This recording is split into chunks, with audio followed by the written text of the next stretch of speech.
fame. If you win it, comes and goes in a minute. Where's the real stuff in life to cling to? Long. Hello, everyone, and welcome to the Boomer Pod podcast, where we interview movie and TV celebrities. Our guest today is stunt performer, actress, and talent agent, Ms. Karine Mauffrey. Welcome, Karine, and thank you for Hi. being with us today on the Boomer Pod. Thank you. Thanks for having me. Karine, let's talk about your career in acting, stunt performing, and as a talent agent. How did you get started, and how did each of these roles develop? It's been a logical continuation, jumping from one thing to another as life progressed. It's been fun the whole way. I feel like I've never worked in my life. I was a gymnast my whole life when I was young, for 22 years, like high-level gymnast. And I was in France. I'm French. And I thought I wanted to be a sport journalist at the time, my whole youth. And things didn't quite work like that. I was so busy being in a gym like 20 hours a week or something. My school level wasn't quite high enough to go into journalist school. And so I was like, what am I going to do with my life? So I went into a sport university where you learn to become a sport teacher or something like that. And I thought maybe from sports I can go into journalism later. And but eventually Cirque du Soleil came and had audition, and my gymnastic coach told me about them, and I was like, okay, well, that sounds like it could be fun to do that. So I went to their audition, and I ended up in Cirque du Soleil when I was 22. So I never made it into sport teaching or journalism, but I ran away with the circus when I was 22, went from Paris to Montreal. And there I did 6 months in Montreal. We created a show that was called La Nuba that was being performed in Orlando, Florida. And so I moved to Florida with the show, and I was there for 3-4 years and performed 1,500 Cirque du Soleil show. And then I got bored of doing the same thing every day. So at that point, I met my husband there at Cirque. So that was one of the good things that came out of Cirque, is like I got married to my husband Jade. He's a high wire walker in the show, and we got married. And at that point I decided that I wanted to do something more fun that was different every day. So I decided to move to Hollywood to become a stunt woman, because another friend of mine that was also in the entertainment business moved to Los Angeles to do stunts. And I was like, you can do stunts for a living? You mean like you get paid for it and everything? I'm like, that sounds like fun. I want to go do that. So I moved from Florida to Los Angeles and started doing stunt work. So that's how the stunt work came about. It took a little bit of persistent to get started, because the hard part in the stunt business is to get started. So I got started. Having Cirque du Soleil on your resume was definitely helpful in that new adventure. And I have been a stunt woman ever since. I still do stunts nowadays, here and there. I just don't have as much time to promote myself and pursue it. As now I have 3 kids also. But stunt was really an exciting time of my life, for sure. And I still enjoy doing it. I just don't wish to do all the really crazy stunts anymore, like car hits and, the one that really hurts. But I still enjoy doing about anything in stunts. And from stunt, actually, there was kind of a time in my life there, after doing maybe, I don't know, like 5 to 10 years of stunt, I decided, we started having kids and we didn't want to raise them in Hollywood. So we moved to south of France and we bought land an old monastery in the middle of nature, and we turned it into an artist retreat there. And we stayed there for 10 years, and I would round trip back and forth to Hollywood to do my job. And my husband kept on being a high wire walker, so we would also travel the world with our kids as they got born and grew up, to do stunt and high wire walking together. So that took about 10 years of our life. And when we had a boy, Raphael, and then we had another boy, Gabriel, and then a little girl, Jophiel. And when Raphael got to be about 10 years old, he decided he wanted to do acting as well. And so we thought, okay, well, we can go back to Los Angeles as a family and get a new adventure going, and we can all work in the acting and stunt business and have fun with that for a while. And so that's how we got back to Los Angeles and started working as a family in the acting world as well as the stunt world. And it's been now about 7 years that we've been doing that with the kids. And that's been quite busy. That's been quite busy. So we had when we moved back from France, we moved to Vermont, bought a bus there, and we crossed America with it for about a couple of years in our way to Los Angeles. And once we got there, we put our bus at some friend's house, and we still have it to this day. But then we ended up working in New Orleans a lot as well. So then we bought a boat in New Orleans, and we live on the boat when we work in New Orleans and with the kids. And that's been fun too. So we just go wherever work calls. My son Raphael got a job, an acting part in Stranger Things, and so quickly gained a big following. He was in season 4. He played young Vecna, #1, or young Henry Creel.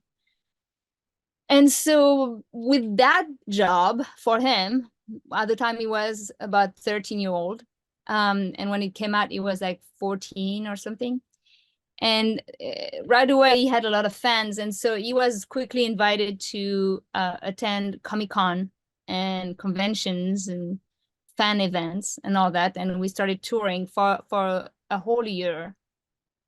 And from Comic-Con to Comic-Con with most of the cast of Stranger Things. And that was very time consuming. And there was kind of like a new world that opened up. And so I didn't want to have other people manage that career for him or that new path. And so I became his convention manager. And then my husband, Jade, and my daughter, Jophiel, were part of Five Nights at Freddy's, which is also a movie that has a big following. And they also started doing conventions. And so logically, I kind of became a convention manager for actors in the Comic-Con and fan event circuit. And so now I have like about 30 to 40 clients that I help, and a lot of kids, because somehow people trust that I will take care of kids. So now I help all those young actors and other to attend conventions and Comic-Cons. And so that's kind of like my new talent agent career that started maybe 2 years ago. So that's kind of like the big picture. And I can see that you're very organized. Yeah, you can see That was a wonderful relay. Thank you very much. Let's talk about some of your movies. How about Stick It as the judge with Tara Page as Trisha?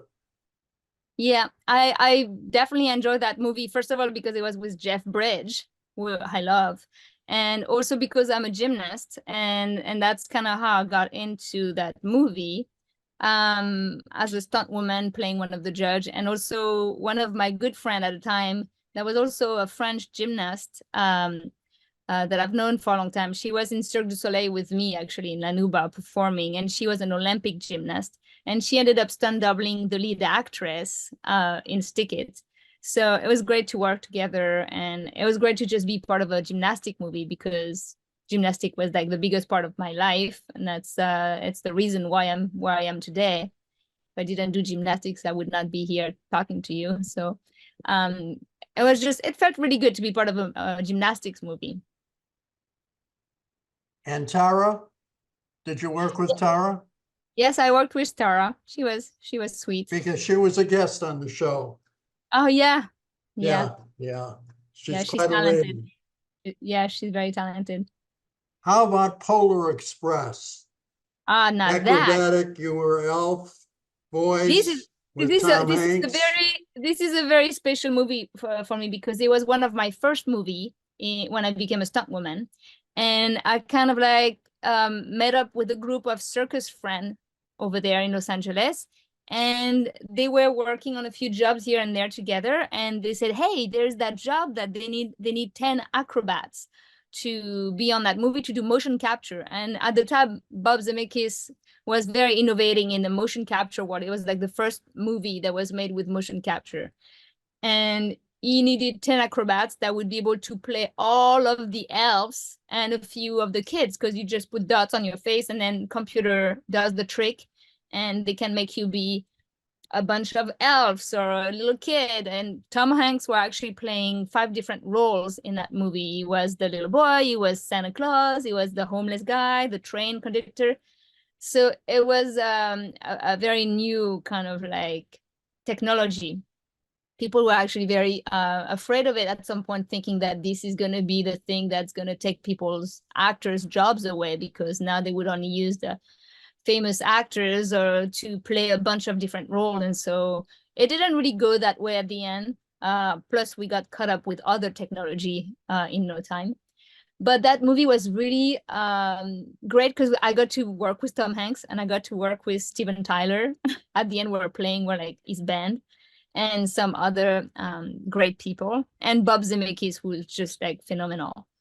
But not only that, the Polar Express was actually the movie that, you know, as an actor, once the movie goes into theaters and then into DVDs and tapes, videotapes at the time, you get residuals from it. You get a little bit of money every time some people buy the DVD or just all that stuff.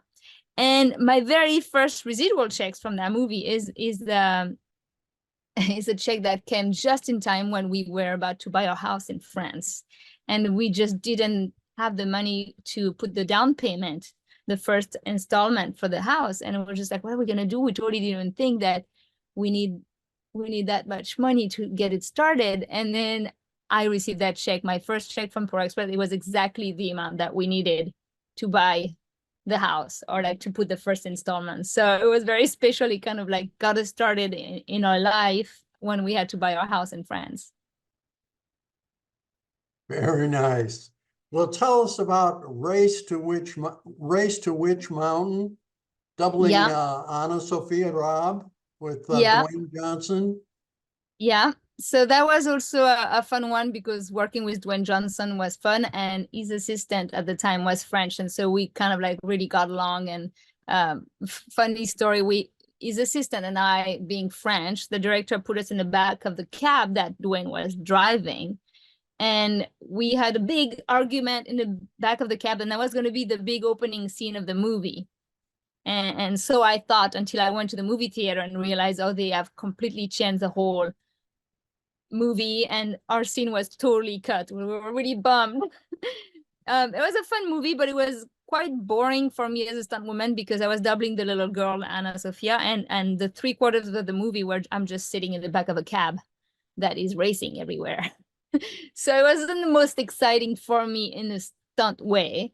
There was an explosion or something, but it wasn't super exciting. But it was fun to work with Dwayne and in Las Vegas and all those fun places, of course. And finally, Cirque du Soleil, Solstrom TV as Juliet on the High Wire. Yeah, I mean, Cirque du Soleil, Soulstorm is just kind of like a tiny part of my whole career at Cirque du Soleil, because Cirque du Soleil is what got me to come to the United States and to get started, you know, in the circus and the show business, and then into stunts. So I've only been in Cirque for about 4 to 6 years, but it feels to me like it's one of the big stone of my career, even though now I have done stunts for much longer than I've done Cirque du Soleil. Soulstrom was just one DVD, one show on TV that we did with Cirque. And the fun part about that specifically was that I got to do a high wire act with my husband, which was great because when I was in the show, I was a tumbler. I walked on a tumbling track. And I was part of a 20-person act on the tumble track where we do a lot of acrobatics and then land on each other's shoulders and all that things. And my husband was on the high wire. So I taught him to do some acrobatic. I taught him to do like a backflip on the wire. And then he taught me to walk on the high wire. But we actually never got to perform together until we did that show, Soulstrom. So I got to do a bit of it was kind of like the end of my Cirque du Soleil career. And it was nice to have something to do together within Cirque, which is the reason why we're together now. So, yeah. And you were married on the high wire, is that right? That's right. It's kind of like a high wire tradition for people, for families. Jade was raised or learned his art of walking on a high wire in France in an eighth generation of high wire walker. So families, from father to son, father to son, father to son for 8 generations. But he came from a family that was not at all in the circus. But he moved to France. He was sent to France into that circus family because nobody else would teach him how to be a high wire walker. And he really wanted to do a high wire and not just like low wire, tightrope. And so they sent him into that family. And it's kind of a tradition that when people would get married in those families, they would get married on a high wire. So we ended up getting married in France, in my hometown, which is a beautiful castle in Chantilly. And we put a high wire and we got married on a high wire, and it was just lovely and fantastic. And everybody was really scared. But ultimately, it turned out into a beautiful wedding. And we have a very sweet photo of that day. What an amazing story. Very much, very much. What do you consider your greatest accomplishments, Karine? I really don't know that I can answer that question because there's so many. There's just life, or my life anyway, is not just defined by one simple moment. It's just been a multitude of high moments. We pretty much live our life for the adventure that it is, and just going from Cirque to stunts to high wire and sharing the high wire with my husband, or like having 3 kids that we just took on the road and cross country in the bus, and then lived on the boat and got them started in acting, and then got them into more traveling for convention, and everything is just fun and amazing. I wouldn't call one thing specifically that would be my highest moment, but I could list a multitude of them that I feel really happy about. It's really hard to pinpoint just one event. I mean, having the guts to leave for Cirque du Soleil when I was like 20 and I had no idea what Cirque was at the time, leaving my family, my friends, my boyfriend, and to go to something I had no idea what it was. So I moved to Montreal and got into Cirque. That was a big moment for me, for sure. That was the hardest decision that I had to take at the time, being so young and not knowing what to do with your life or where you're going. Or definitely, if I almost didn't go because I didn't want to leave my family and my life there in France.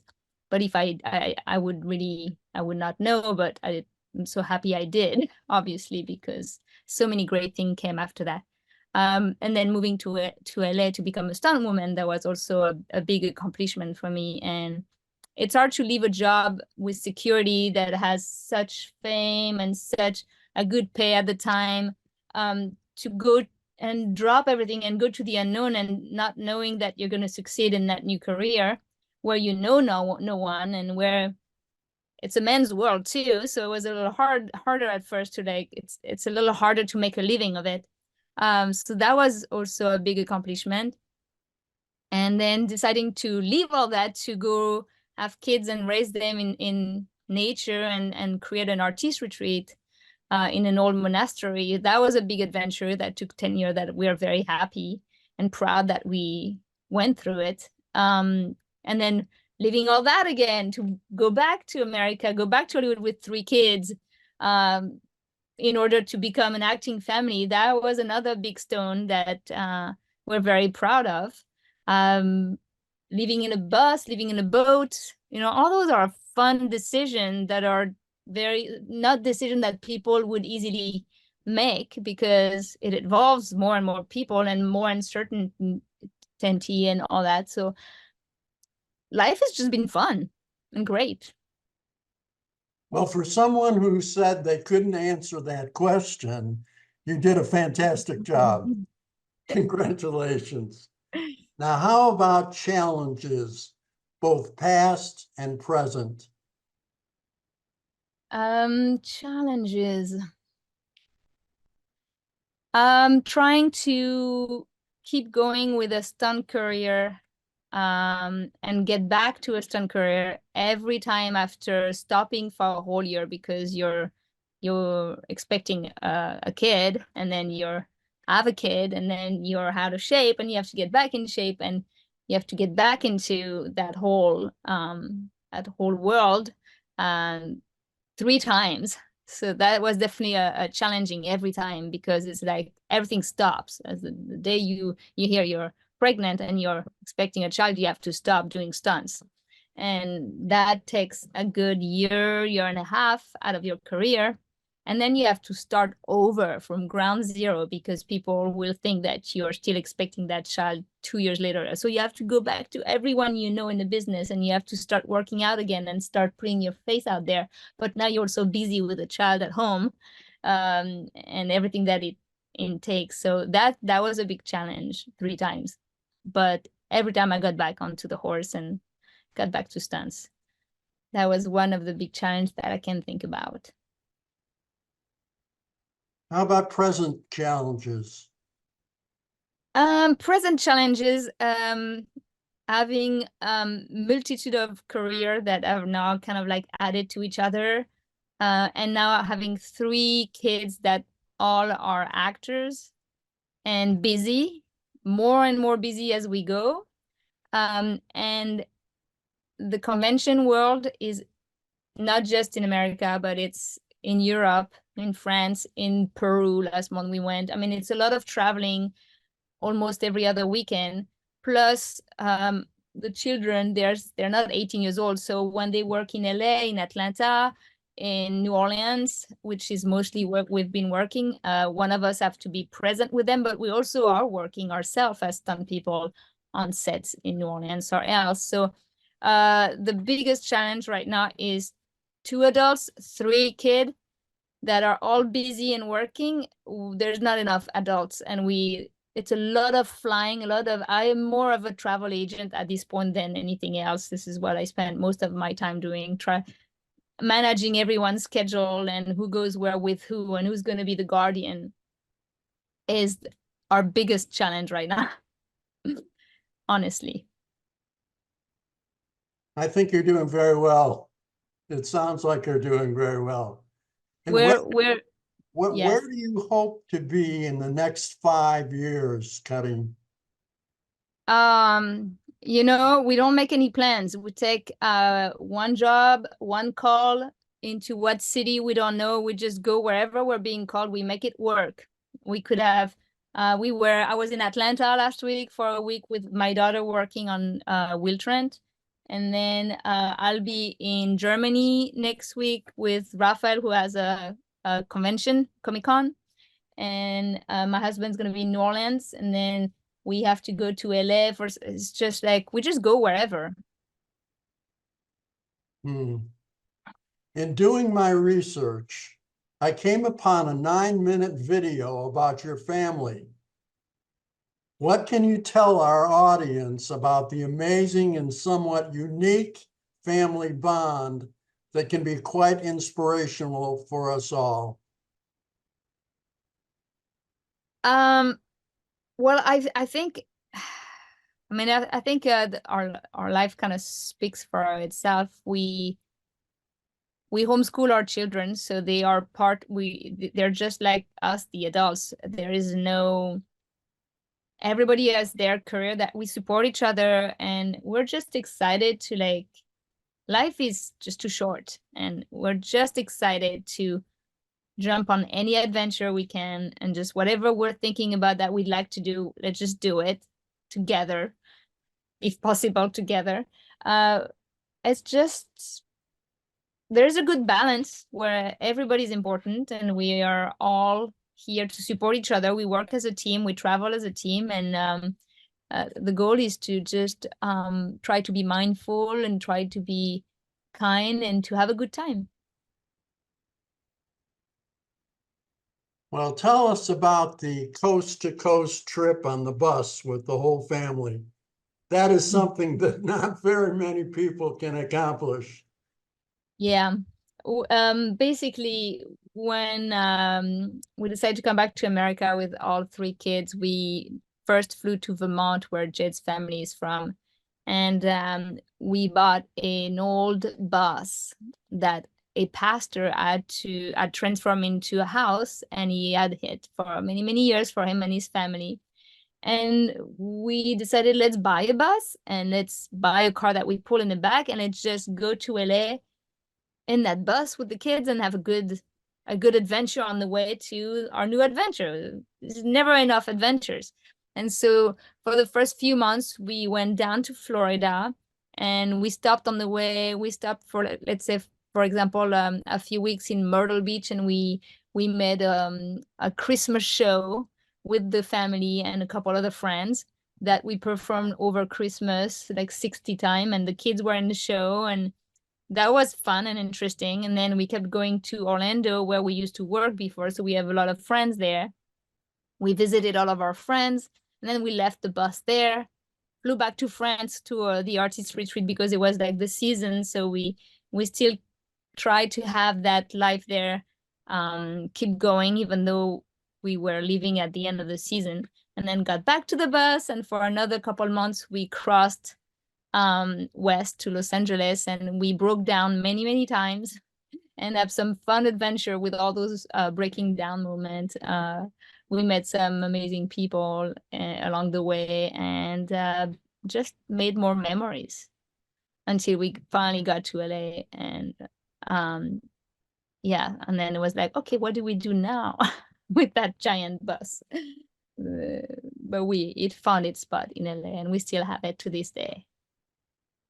What have I missed, Karine? Is there anything that you'd like to mention or pitch? I